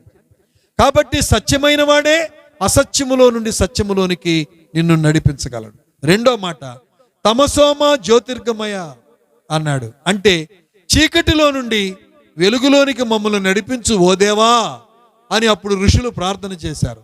చీకట్లో నుండి వెలుగులోనికి ఎవరు నడిపించగలరు? మీరే చెప్పండి. వెలుగులో ఉన్నవాడు, వెలుగైన వాడే మనల్ని చీకట్లో నుండి వెలుగులోకి తీసుకొని రాగలడు. యేసుక్రీస్తు ప్రభువు చెప్పాడు, యోహాను సువార్త 8వ అధ్యాయం 12వ వచనంలో, నేను లోకమునకు వెలుగై ఉన్నాను అన్నాడు. ప్రియులారా, నేనే సత్యము అన్నాడు. సత్యమైన యేసు ప్రభువే నిన్ను అసత్యములో నుండి సత్యములోనికి తీసుకొని వెళ్ళగలడు. వెలుగయ్యున్న యేసు ప్రభువే చీకటి బ్రతుకులను మార్చగలడు. చీకటి జీవితాన్ని మార్చి నిన్ను వెలుగుమయంగా చేయగలడు. మూడవది మృత్యోర్మ అమృతంగమయ, అంటే మరణములో నుండి జీవములోనికి దాటించు ఓ దేవా అని ఆ శ్లోకము యొక్క అర్థం. మరణములో నుండి జీవములోనికి ఎవరు దాటిస్తారు? ఒకసారి ఆలోచించండి. మరణాన్ని జయించిన వాడే కదా. ప్రభువైన యేసుక్రీస్తు ఒక్కడే మరణమును జయించి తిరిగి లేచాడు. ప్రపంచంలో ఖాళీ సమాధి యేసయ్య ఒక్కడిదే. చాలామంది మళ్ళీ లేచారు అన్నారు, కానీ లేచి వాళ్ళు చనిపోయారు. కానీ యేసు ఒక్కడే మరణమును జయించి తిరిగి లేచి పరలోకానికి వెళ్ళి తండ్రి కుడి పార్శ్వమున విజ్ఞాపన చేస్తూ ఉన్నాడు. ఆయన పరలోకములో సజీవుడుగా ఉన్నవాడు. ప్రియులారా, మీరు ఒక్కసారి ఆలోచించండి. బ్రతికిన వాడు వింటాడా? బ్రతకని వాడు వింటాడా? బ్రతికిన వాడు చెవులు పనిచేస్తాయి, బ్రతికిన వాడి కాళ్ళు పనిచేస్తాయి, బ్రతికిన వాడి కళ్ళు పనిచేస్తాయి. బ్రతకని వారు వారి కళ్ళు పని చేయవు, వాళ్ళ ఒళ్ళు పని చేయదు, వాళ్ళు ఏ పని చేయలేరు. బ్రతికిన వాడు సజీవుడు యేసుక్రీస్తు ప్రభు చెప్పాడు, ఇదిగో మృతుడనైతిని గాని యుగ యుగములు నేను జీవించుచున్నాను అని చెప్పాడు. మృతుడనైతిని గాని యుగ యుగములు జీవించుచున్నాను, నేను జీవించుచున్నాను గనుక మీరును జీవించుదురు అన్నాడు. వినండి ప్రియులారా, జీవించేవాడే నిన్ను జీవింప చేయగలడు, బ్రతికిన వాడే నిన్ను బ్రతికించగలడు, మరణమును జయించిన వాడే నిన్ను మరణము నుండి తప్పించగలడు. మరణము ఉంది ప్రియులారా, రెండవ మరణం. ఎవరైతే పాపం చేస్తారో పాపములను వచ్చు జీతము మరణం అనే రెండవ మరణం, నరకం ఉంది. దాని నుండి ఎవరు తప్పించగలరంటే యేసయ్య ఒక్కడే తప్పించగలరు. ఇప్పుడు ముగింపులోకి వస్తున్నా. దేవుడు మానవుడయ్యుంటే, ఆ మానవుడు యేసుక్రీస్తే అయ్యుంటే ఆయనకి ఈ లక్షణాలు ఉండాలి. ఏ లక్షణం? నంబర్ 1, అసాధారణమైన జన్మ కలిగిన వాడై ఉండాలి. కన్యక గర్భమున జన్మించడం ద్వారా అతడు అసాధారణమైన జన్మ కలిగి ఉన్నాడు. రెండవది, ఎవరు ఎన్నడూ చేయని అద్భుతాలు చేసిన వాడై ఉండాలి. అవును, నీళ్ల మీద నడిచినటువంటి వాడు ప్రభువైన యేసుక్రీస్తు. మూడవదిగా, ఎవరు ఎన్నడూ తీర్చని తీర్పులు తీర్చిన వాడై ఉండాలి. వింటున్నారా? అవును, మీలో పాపము లేని వాడెవడో రాయి వేయిండని ప్రపంచములో ఎవరూ తీర్చని తీర్పు అద్భుతంగా తీర్చి ఆ పాపాత్మురాలైన వ్యక్తిని క్షమించి బాగు చేసినటువంటి గొప్ప దేవుడు. దేవుడు మానవుడైతే, ఆయన యేసుక్రీస్తే అయితే, మరి ఆయన మరణాన్ని జయించిన వాడై ఉండాలి అని అన్నారు ఆనాటి సైంటిస్టులు, ఆ శాస్త్రవేత్తలు. నిజమే, ప్రపంచ చరిత్రలో మరణించి పాపుల కొరకు రక్తము చిందించి మరణించి మరణాన్ని జయించి తిరిగి లేచిన వాడు యేసుక్రీస్తు ఒక్కడే. ప్రియులారా, ఇది సత్యం. బైబిల్ను చించేసి కాల్చేసిన వాళ్ళు, బైబిల్ మాది కాదు, మాకు సంబంధం లేదని తిట్టిన వాళ్ళు, పాస్టర్లను తిట్టిన వాళ్ళు, బైబిల్ను చించేసి కాల్చేసిన వాళ్ళు ఈరోజు ఆ బైబిల్ గ్రంథాన్ని పట్టుకొని యేసయ్య ప్రేమగల దేవుడు, ఆయన నిజమైన రక్షకుడు, పాపుల కొరకు ప్రాణమిచ్చిన త్యాగమూర్తి అని గుర్తించి ఈరోజు కోటాను కోట్ల మంది కులానికి అతీతంగా, మతానికి అతీతంగా, జాతికి అతీతంగా, ప్రాంతానికి అతీతంగా, దేశానికి అతీతంగా యేసే నిజ రక్షకుడు, మరణమును జయించిన వాడే రేపు మనలను నరకము నుండి తప్పించగలడని నమ్మి రక్షించబడి జీవితాలు మార్చుకొని కుటుంబాలను కట్టుకుంటున్న వాళ్ళు అనేక మంది ఉన్నారు. మరి నీ సంగతి ఏంటి? నా ప్రియ గ్రామస్తులారా, గాడ్ లవ్స్ యూ. దేవుడు నిన్ను ప్రేమిస్తున్నాడు. ఇంత వివరంగా, స్పష్టంగా యేసు ప్రభువుని ఎందుకు నమ్ముకోవాలి? ఆయనే ఎందుకు దేవుడు? ఆయనే ఎందుకు రక్షకుడు? ఆయనే ఎందుకు పాపాలకు క్షమాపణ ఇవ్వగలడు అనే చెప్పేదానికి ఆన్సర్లు ఈరోజు చాలా స్పష్టంగా మీతో చెప్పానని నేను నమ్ముతూ ఉన్నాను. ప్రియులారా, ఇంకా తెలియక జ్ఞానంగా అజ్ఞానంగా యేసయ్య మనకి చెందినవాడు కాదనే అవివేకం, అజ్ఞానం మీలోనికి రానివ్వద్దని ప్రభు నామమున మనవి చేస్తూ ఉన్నాం. ప్రభు అయిన యేసుక్రీస్తుని అంగీకరించక పూర్వం మేము కూడా గుడ్డివారుగా బ్రతికిన మనుషులమే. సత్యం తెలియకుండా ఏది అబద్ధాన్ని సత్యం అనుకుని నమ్మి ఇల్లు ఒళ్ళు గొల్ల చేసుకున్న మనుషులమే. అయితే సత్యమైన క్రీస్తు యొద్దకు వచ్చినప్పుడు ఎంతో జీవితాలు మారిపోయాయి. మరి దేవుడు ఎంతో అద్భుతంగా మా జీవితాలను మార్చాడు. నేను 3 విషయాలు చెప్పాను. అదేంటి చెప్పండి? మొదటి విషయం, పాపములు క్షమించబడితేనే శరీర సంబంధమైన సమస్యలు కూడా పరిష్కరించబడతాయి. పక్షవాయువు కలిగిన వాడిని రోగం బాగు చేయకుండా యేసు ప్రభు ఏం చెప్పాడు? నీ పాపములు క్షమించబడి ఉన్నవి అన్నాడు. అంటే నీ పాపానికి కారణం, నీ యొక్క రోగానికి కారణం, ఆ పాపాన్ని తీసివేస్తే నీ రోగం ఆటోమేటిక్గా పోతుందని దేవుడు చెప్పాడు.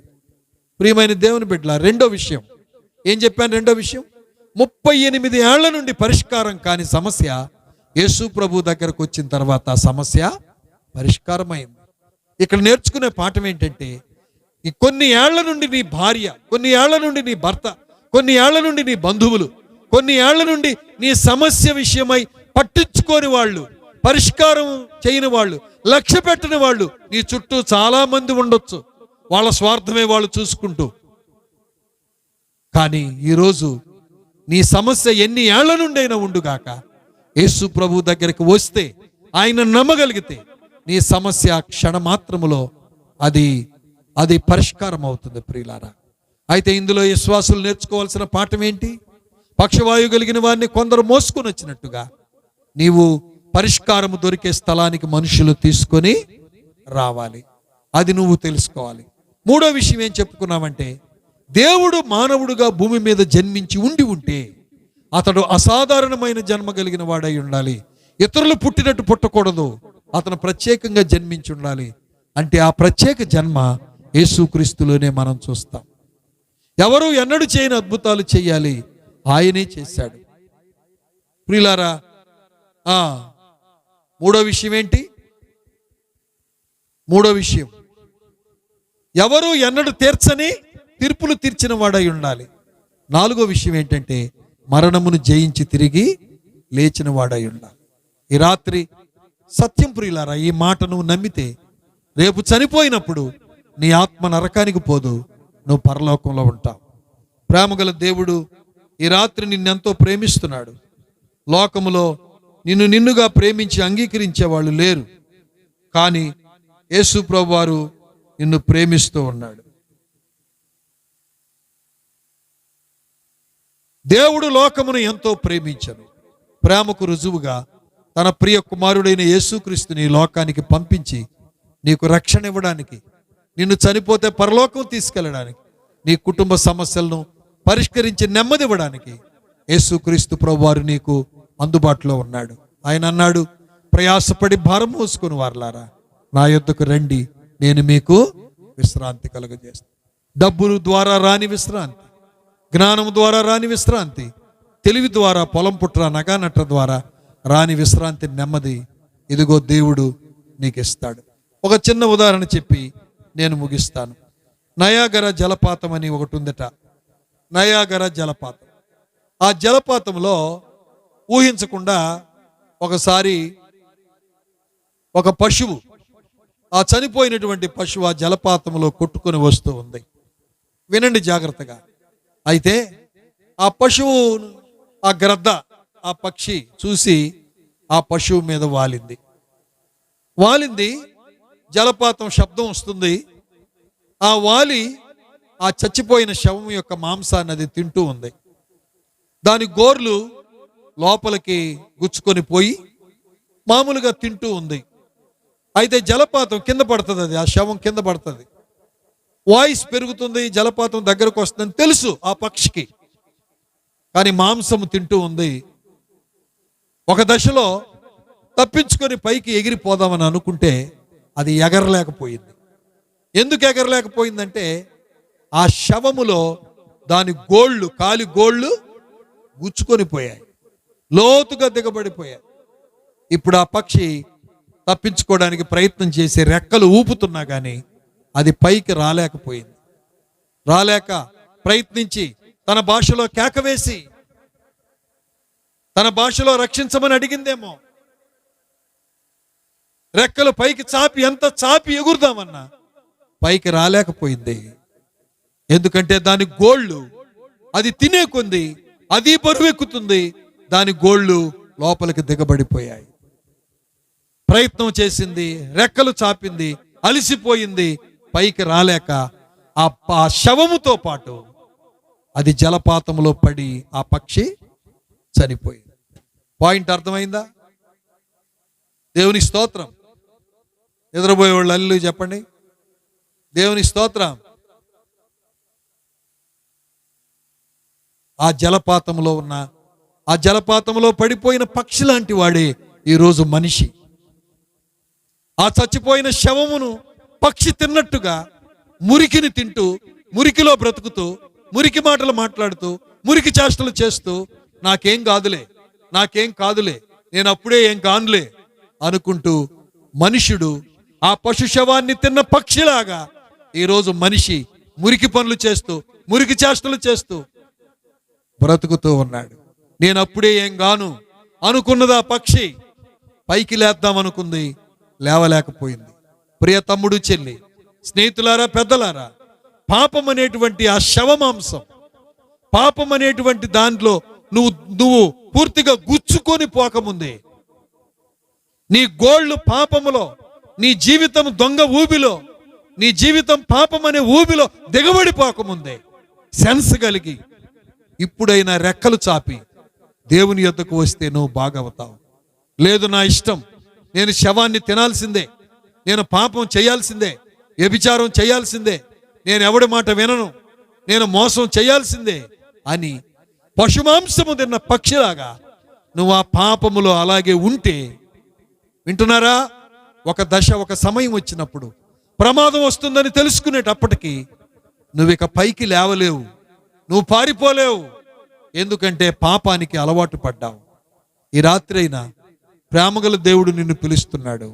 పశుమాంసము తింటున్న పక్షి పడిపోతానని తెలిసి కూడా ప్రయత్నం చేసిన ప్రయోజనము లేకుండా చచ్చిపోయినట్టుగా, ప్రియ తమ్ముడు, చెల్లి, ఈ లోకమనే పాపమనే మాంసాన్ని తింటూ, అది ఏ పాపమో నీకే తెలియాలి, ఏ చెడు అలవాటో నీకే తెలియాలి, దాన్ని తింటూ కూర్చుంటే ఒకరోజు ప్రమాదం దగ్గరికి వచ్చిన తర్వాత నువ్వు పైకి రావాలి అన్నా పైకి లేవలేవు, రాలేవు.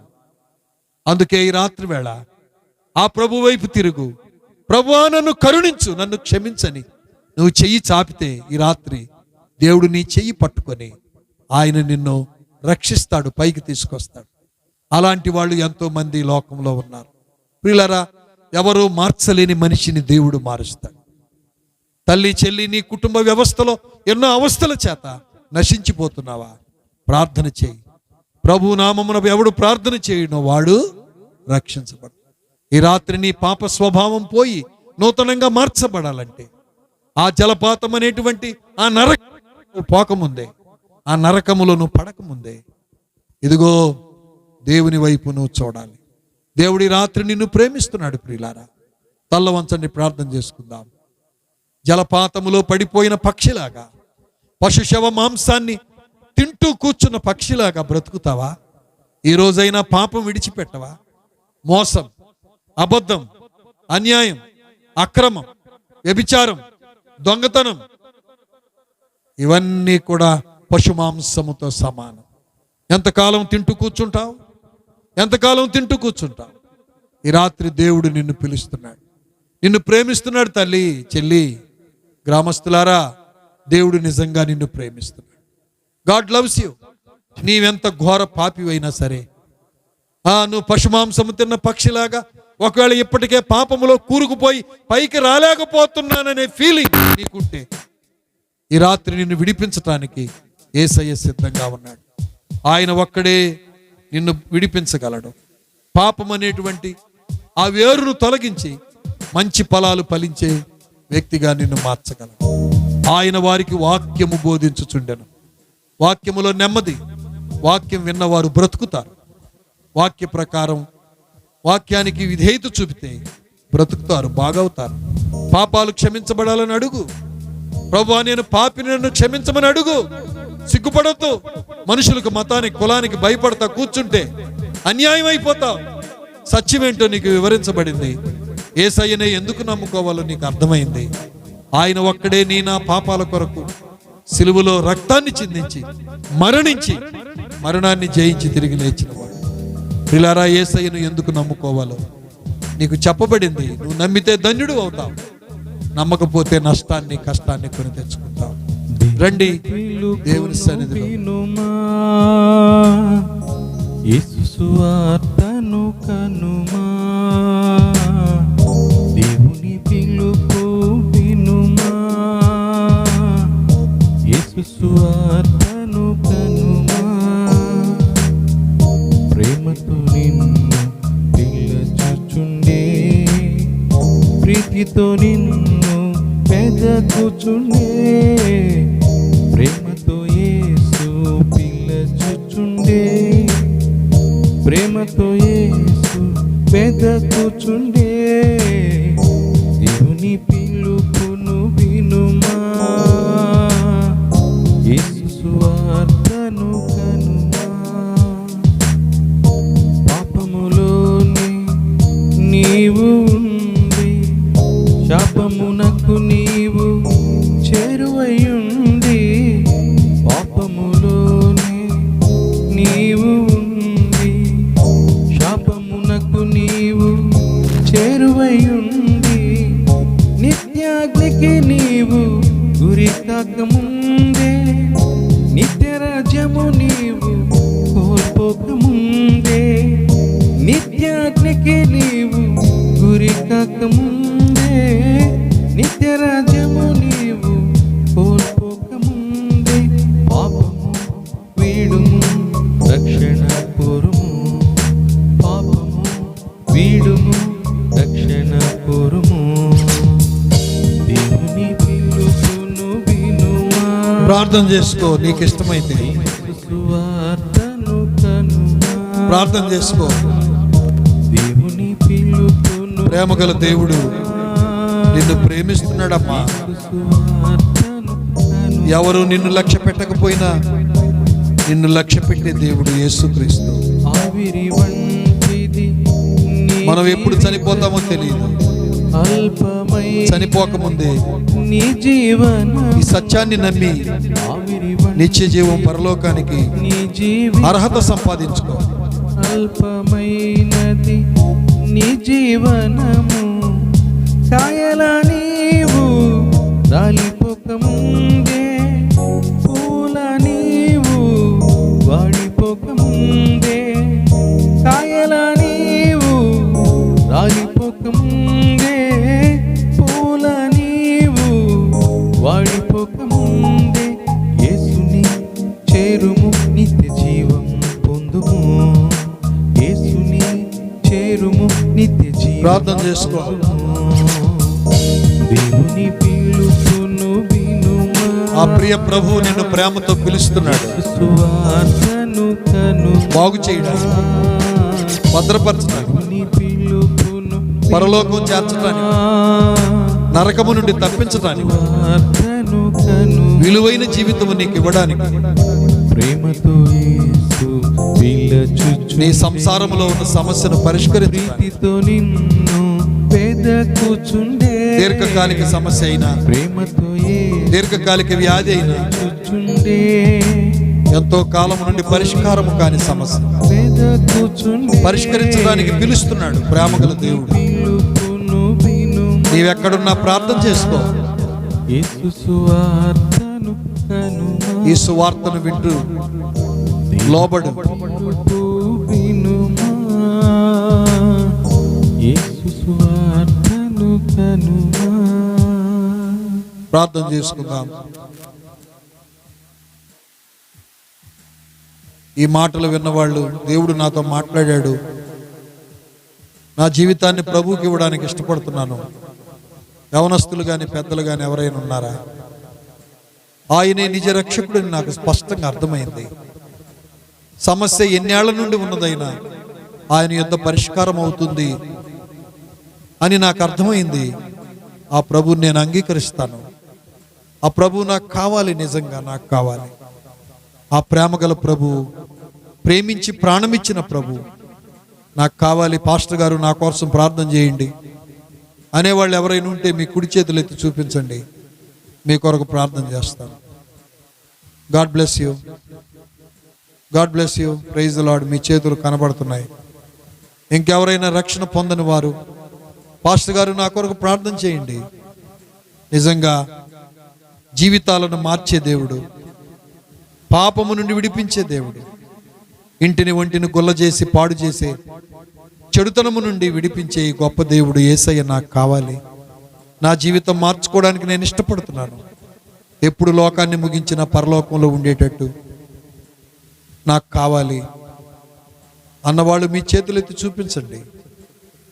ఎక్కడెక్కడ ఉన్న వాళ్ళైనా పర్వాలేదు, మీ చేతిని దేవుడు చూస్తున్నాడు గనుక ఈ ప్రియ ప్రభువుని అంగీకరించి నీ జీవిత సమస్యలకు పరిష్కారం పొందు. ప్రేమగల తండ్రి, మీకు వందనాలు. వినబడిన మాటలు మీ చిత్తానుసారముగా ఫలింపులకు తీసుకొని రండి. 38 ఏళ్ల నుండి పడి ఉన్న వాని దగ్గరకు మీరు వెళ్ళి 38 ఏళ్ల నుండి ఉన్న సమస్య ఎంత అద్భుతంగా పరిష్కరించారు.